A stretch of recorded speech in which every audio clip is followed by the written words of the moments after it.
Okay, so he's going to tell us about a police story that we've never heard before. So, all right, it was a 4th of July night. I was working. I had already worked the fireworks situation down in Fullerton in Baltimore County, and I had come in like from 5, and I was supposed to work until 2 in the morning. So there was extra police officers because of the large crowds.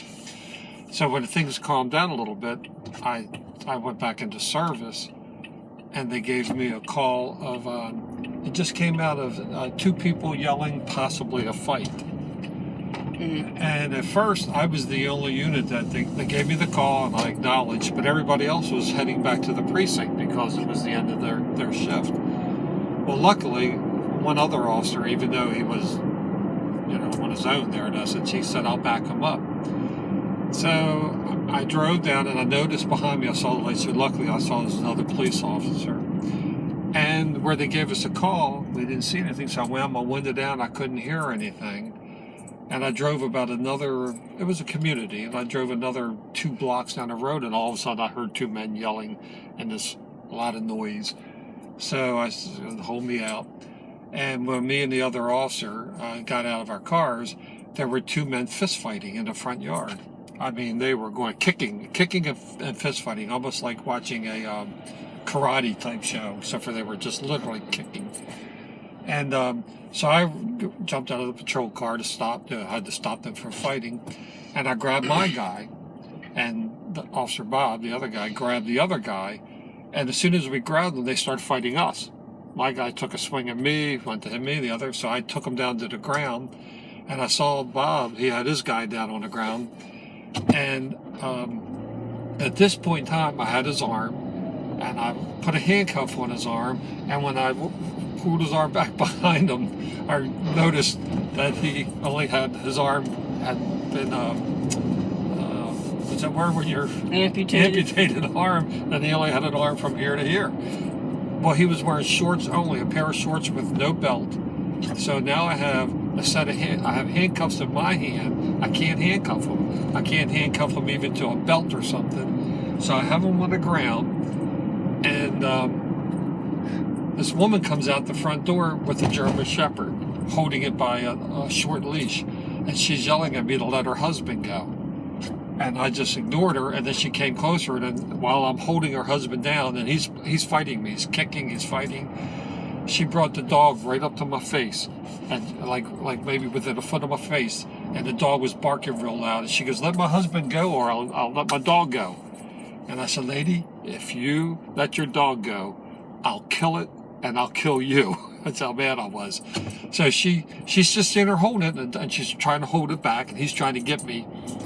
And finally, surprisingly, all I did is I said, take that dog in the house. And she turned around and went in the house. I guess by giving her an order like that, she must have been, it just shocked her. So she turned around and went in the house. And then in the meantime, Bob had handcuffed his guy. He came over and helped me with my guy. So a sergeant also, he didn't say he was backing us up, but the sergeant came down and he pulled up. He goes, what do you have? I said, we got 2 lockups. I said, I got a guy that's 1 arm. I don't know what to do with him. He said, well, take the other cuff off, and if he says he'll relax, I'll take him to the station. I said, but I want to arrest a woman that was out there. She tried to impede my arrest by sicking her dog on me. He said, well, she's already in the house and the door's closed. So I thought, that's true. So I walked up and I knocked, and it was a screen door, and then a regular door behind the screen door. And the screen door apparently just had a little lock, a little eye hook lock. So I knocked on the door, and I heard the dog bark, and then the lady said, what do you want? And I said, put your dog away. I just want to talk to you and get some information about your husband before I take him. And she did. She put her dog away, and when she opened up the front door, I had already knew the screen door was locked, so I reached right through the screen and grabbed a hold of her. I said, you're under arrest, and we pulled her right through the door. But the door came out with her as I pulled her, and I locked her up too for trying to sick her dog on me. But it was a rather peculiar case because of the circumstance of I couldn't could not complete the arrest with the handcuffs, and I was wrestling around with him for an extra 5-8 minutes. And then I had a dog in my face, and I had no idea that in any second she could let go of the dog. She said to me later, after I got her back to the station, she said, "Why didn't you just let my husband go? I could have let my dog go." And I said, "Because he was under arrest, and now so are you." So that was pretty cool. It was one of those unexpected things when you grab somebody, and then the next thing you know, you think like all the arrests I've ever had, you hit one handcuff, bring their arm around, grab their other arm, you handcuff them, and they're yours then. Well, this guy is still fighting and kicking, and I had to ride him like a horse.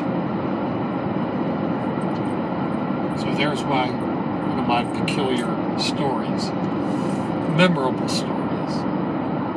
Oh, one other thing about that night was pretty good. Earlier on, when I was at the fireworks, I was walking a perimeter around the people there, you have to keep so far back, but I walked up to where the fireworks were, and I was watching them wire it up. They were wiring up different things, and the guy was talking to me, and I said, I said, can I shoot one off? And I thought he was going to say no, right? He said, well, when it gets a little darker, we do set off a test. He said, I'll tell you what to do. So I stood there a little longer, and he said, are you ready? And it was like dropping a mortar. There was this round tube that was partway down in the ground, and he said, just hold it over top. He said, and then let it go. It'll slide down the tube, and then turn around real fast, get away from it. And I said, okay. So I held it over, dropped it, spun around, and then I heard this huge wallop sound, and then it shot up just a few feet away from me, a few inches away from me.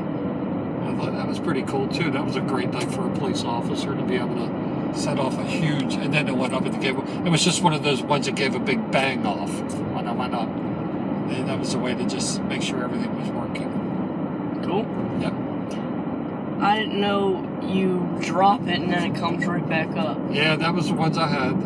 Now the other ones were wired and they're in different tubes, but the one that did that, he said, I'll let you do that. I said, okay. And I had like 2 or 3 of them, because after I did the one, I think a few minutes later he did another one, and then after that they started the actual fireworks, and I had to get out of there. That I wasn't allowed in the area at that point. So being a police officer has some benefits. You get to do things, go places that nobody else can go or do. And sometimes they go ahead, stop it since we're already here. But sometimes, when I go places, like even as a police officer, when you have your uniform on, you just walk wherever you want to go. You go to the hospital, you walk right through go into the emergency, go right into the emergency room. And then occasionally, as I learned as time goes by, if you act like you know where you're going and you don't have any, like you're confused look, even when I wasn't in uniform, I'll just go wherever I want to go. People don't challenge you. They think you're part of the program. But if you look like you're like, oh, what's next or where do I go? Then they'll say, I'm sorry, can I help you? Or where are you going? But you learn real quick, if you just act like you know what you're doing, people will seldom challenge you.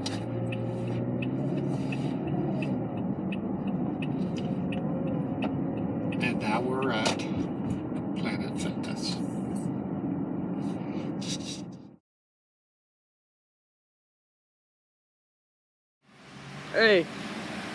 Hey dog. There's a dog in the driver's seat a minute ago. Look, there he is back there. Oh, he's coming. Hey, dogs aren't allowed to drive. What are you doing? That's a good picture. You used to be a cop.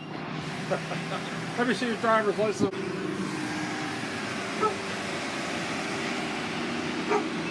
Can I have your driver's license, please?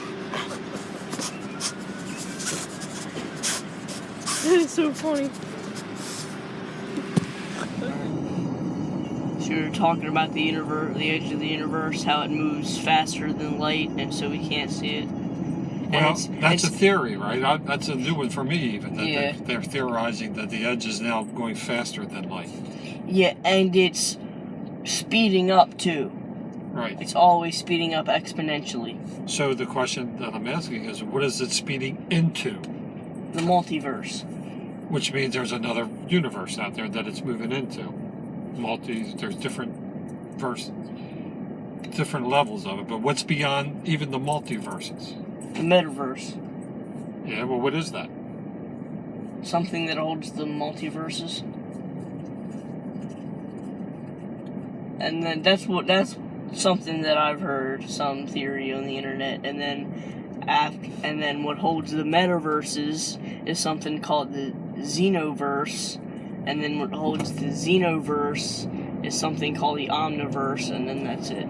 The Omniverse is Omni means all what? of it. And then what holds the Omniverse is something called the box, which holds everything in existence. Well, I like that, but then who made the box? You know, where does the box have an end? What's the box sitting in? Yeah. Because if everything's expanding, that means that it's not really an eternal thing. There's time, and at the edge of the universe, if it's moving, there's time, light and time. So you're saying it moved into these different various universes, multiverses. And then ultimately, you're like, all this is sitting in some big box. Well, it's called the box. It's not actually a box. So there is no scientific term for what the universe is speeding into. Our universe is speeding into. Okay. That's what I said. I don't think I've ever heard. I couldn't think about it. Well, the only scientific term is the multiverse. Which is a theory. We know we have this universe. Yeah. And the metaverse, Xenoverse, Omniverse, and the box aren't really scientifically proven. Well, no, they aren't like scientifically theorized about. So where are you getting these words from? Or who created the internet? So even science doesn't say that at this point there is a metaverse and an omniverse. No, that isn't part of science yet. I don't know. So we're moving into metaphysics? Yeah, I guess. And if we go back in time, obviously, then you go back to where it would all be collapsing in on itself, or we move back through time to a point where there was no time or space. When we go forward, it's like it never ends in a weird way. Yeah. Because you can just keep saying, on the other side of the box, there's a eggshell, right? Or it's all inside of an egg. Then, of course, you say, then, who built the eggshell? Yeah. And then what if the box is a particle that makes up a quark? This is all just... And it's looping around forever and ever. And there's tons of trillions and trillions of boxes all around the place. And then inside of those boxes is an omniverse, and inside of the omniverse is a bunch of universes and so on. So there's tons of universes. And then inside those universes are quarks, which have boxes. And then we're inside of the box. So by using these terms, and I'm not saying it's true, but by using these terms, it almost sounds like that there is a creation of something.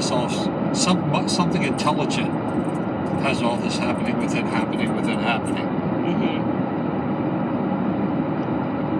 I don't know. So I'll let him know that you don't really know, other than what's conjectured, maybe. Would that be a better word? Sort of thrown out there. This is what we think. I guess. But no proof at all, no science. So the thing you should answer your dad about is the multiverse. Which would sound like to him there's more than one universe. Yeah. So that actually then makes it even harder to comprehend. Where do all these universes fit in if they're all out there? What are they in, and what's beyond that? Yeah.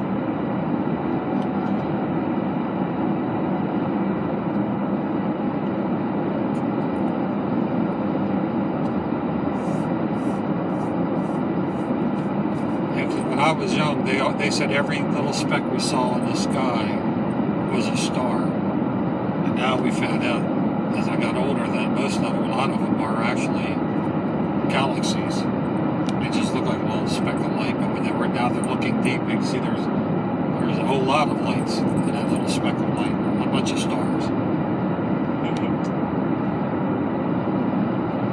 Most of the galaxies that you can see in the sky, you can't see with the naked eye, though.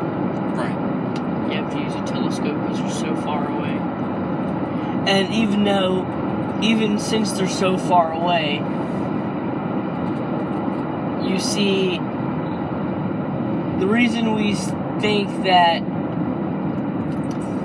the universe is 14 billion years old is that when I'm looking at this, it's like so much of a distance away, so the light has to travel from the sun down to here and hit my eye on my pupil and react with the cones and rods in my pupil so that can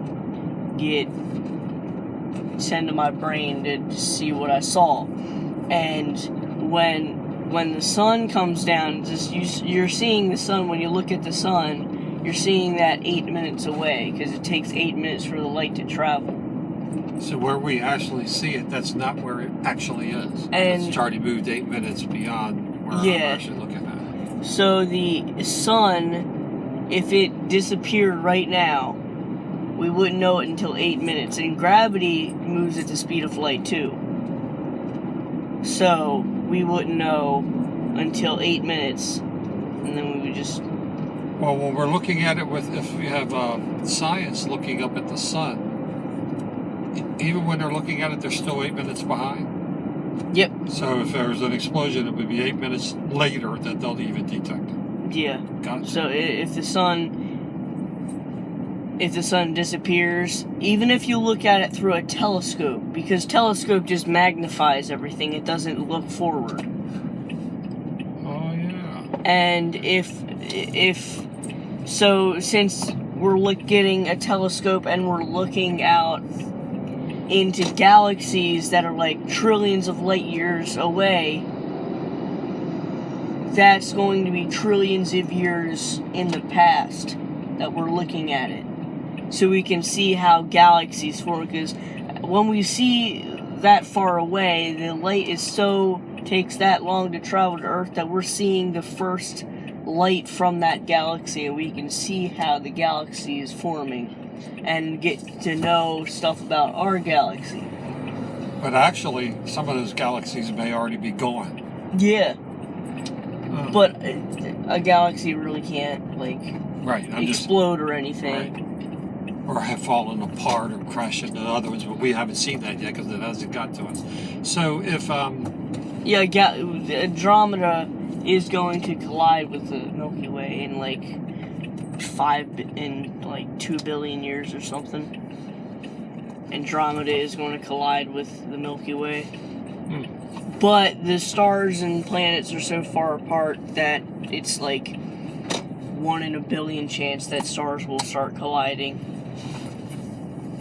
So, anyway, how we know the universe is 13.8 or whatever billion years old is that's how far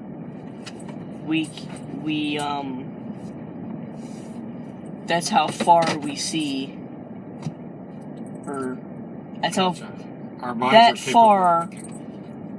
that far away is like some microwave background radiation or something.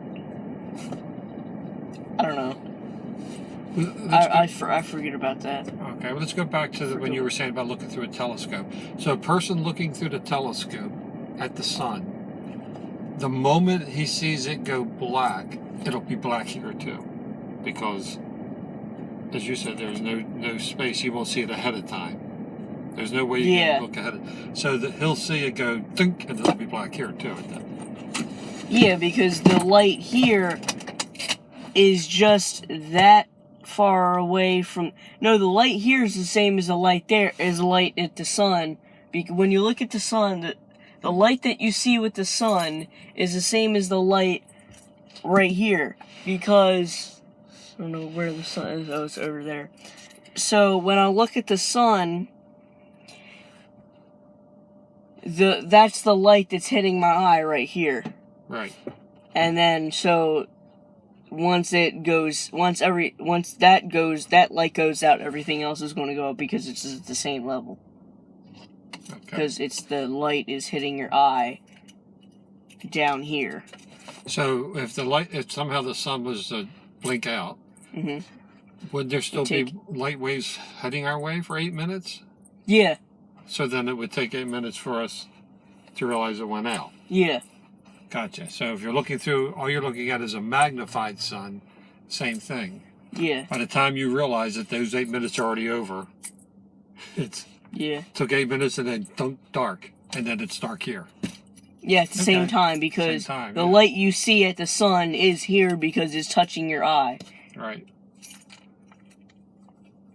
Very interesting. But don't look at the sun, though. No, because it'll destroy your eyes. Yeah.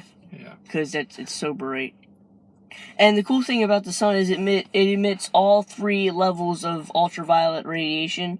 It emits UVA, which barely does any harm to your skin. It releases UVB, which if you sit out in the sun for a long time, that's what gets you tan, basically. But UVC, that's a certain wavelength to where the ozone layer will block it off. And if that touches your skin, it'll just destroy your skin. Okay. That UVC is bad. And yet for this beautiful, they call Goldilocks thing here about where we are, our planet does not allow the C to get here. It bounces it off. Or the ozone layer. The ozone layer. In the atmosphere. So we didn't make the ozone. The ozone is part of the whole complex of Earth. Yeah.